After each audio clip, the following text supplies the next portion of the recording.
Welcome back from an ad break. We will continue with our topic. Now we're focusing on the components of a business plan. Now you understand the purpose of a business plan. So now you need to understand what are the components of a business plan. When you're doing a business plan, what goes into a business plan? Right, we've got quite a number of components that needs to be taken into consideration, or that needs to be included rather when you are drafting a business plan. We're going to look at the cover page, contents page, or index. So you can either say contents page or you just say index. We've got an executive summary, description of the business or an overview, SWOT analysis, legal requirements of a business, marketing plan, operational plan, financial plan, management plan, and lastly, we're looking at the competitor analysis. So when you're starting a business, it's very important that all these things should be included in your business plan. Remember, we said you're doing a business plan so that maybe you can find, maybe if you need funding, somebody is there out there, be it maybe an investor or maybe from financial institutions. They want to see your business plan. So it needs to include all of those. So now let us explain these components now into detail now. Explanation of the components of a business plan. Number one, you're going to have a cover page. In your cover page, the following needs to be contained. There should be the name of the business. Obviously, you cannot operate and have a business without a name, is it? You cannot. You cannot. So what is the name of the business? There should be the contact details of the owner, depending if maybe it's an owner or owners, depending on the form of ownership, and the address. There should be the logo. You can come up with a logo, get somebody to do a logo for you, and then the type of business that you're having. So basically here we're talking maybe the form of ownership. Is it a franchise maybe, or is it a form of ownership? What type of form of ownership rather are you having? Is it a sole trader? Is it a partnership? Is it a private company, a public company? What is it that you want? And then a copyright disclaimer to protect the content of the plan. So hopefully it's yours and you did not steal it from anybody else. So it needs to have a copyright to avoid somebody else from stealing it and make it their own. So it's very important. So you name your business and it needs to be registered, but we're going to speak about the legal requirements just now. Right. So this is the first thing. Number one, your cover page. Very important. Obviously, it needs to be attractive and it has all the information that I've just mentioned now. Right. Secondly, a content page or index. So this is basically the map. It gives direction to say whatever information that I want. So as an investor, I should know that if I want to see maybe financial plan, where do I go? I go to page 3. If I want to see maybe management plan, it's on page 6, and then the index page will guide me. So it allows the reader to find the information in the document. So this is basically the GPS of the business plan. All right, and then you go to the third one, which is an executive summary. Now, normally this one, the person who's doing the business plan will do this lastly. It's going to be the last thing that you do in your plan. Why? Because it comprises of a detailed summary of the entire business plan. You cannot start by summarizing the business plan. So you have to actually do the entire business plan as soon as you're done, and then we get to an executive summary. You're summarizing everything that is there. So sometimes as an investor can decide, I don't want to go through the whole plan, but I just want to go and read the summary, the executive summary, so which will give me an idea of what the business is all about. All right, and then we've got the fourth one is the description of the business, or in just an overview. So here you are describing the product or service and the unique features of a product. Why is your product unique, or what's unique about your product? Why should people buy, or why must people buy your product as opposed to going to a competitor?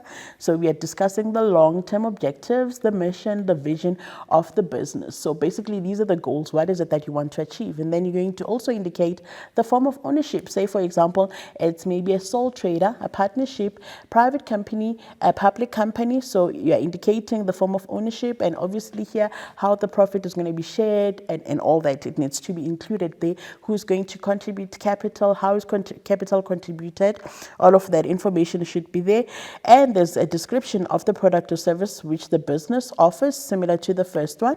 Also includes the legal requirements of the business, but which will take us to the fifth fifth component, which is the legal requirements. So the legal requirements will provides legal requirements that the business needs to comply with before it can start operating. Say, for example, we need maybe a trading license to start operating, because sometimes as a registered business you cannot start operating without a form of a license maybe. But obviously if it's a sole trader, not much of legalities are needed for formal legislations.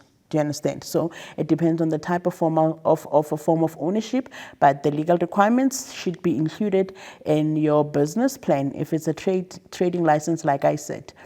Right, and then we're moving on to the sixth one, which is our SWOT analysis. SWOT is an acronym for strengths, weaknesses, opportunities, and threats. So here is an indication that research was conducted to support the establishment of a business. What is it that we're good at? So let's say, for example, we are the only business in this community that is offering that product, which is a strength for us.